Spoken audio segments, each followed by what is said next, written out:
Coach Sherwin Meneses ng Creamline at NU tanggal na bilang head coach sa NU Lady Bulldogs. Creamline pagfofokusan niya na Alas Pilipinas Men's tuloy na tuloy ang kanilang training dahil sa pagpapalakas at syempre para kapain kung sino nga ba ang ipapasok na first 6 schedule nila ating ibibigay dahil malapit na. Kaya before that guys, please naman don't forget to like, comment, and subscribe and pa-hit the notification bell para lagi po kayong updated sa kimabanggang video about sa volleyball dito sa Pilipinas.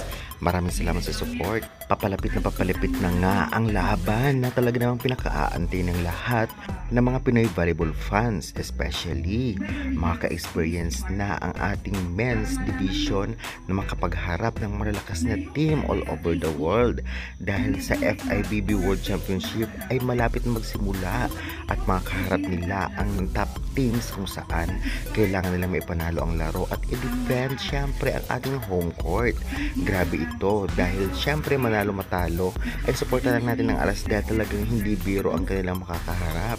Kaya naman syempre araw-araw ang training at iyan ngang nasa picture ay latest nilang pag-training kasama ang buong team o ang mga players. Grabe, pig-rumble o shuffle po ang mga players para malaman kung sino nga ba ang pinaka-effective na gawing first 6 sa paparating na laban.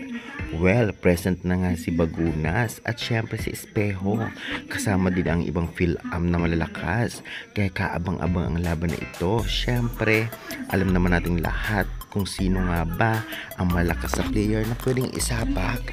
Kaya good luck Alas Pilipinas Men's. At syempre ibibigay natin ang kanilang schedule na magaganap na simula ngayong September 12, 2025. Narito po ang kanilang makakaharap ng mga teams na malalakas talaga. Sa September 12 nga makakaharap nila ang Tunisia 6 PM Philippine Time. September 16 makakaharap nila ang bansang Egypt 5:30 PM at syempre September 18, 5:30 ang Iran naman.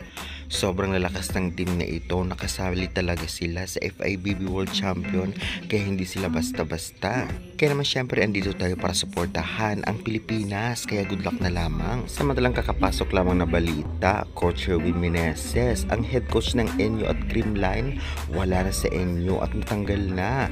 Sino kaya ang papalit? Well, alam naman nating lahat kapag mangyari ito ay makaka-focus na siya sa CCS. At syempre confirm na ito dahil mga legit na source nga galing ang talagang pagpahayag ng mismong news. Kaya naman syempre good luck na lamang Coach Sherwin Meneses, makapag-focus ka na sa Creamline Cool Smashers. Kaya guys, sagad mo na po ang ating update. Maraming salamat sa suporta nyo.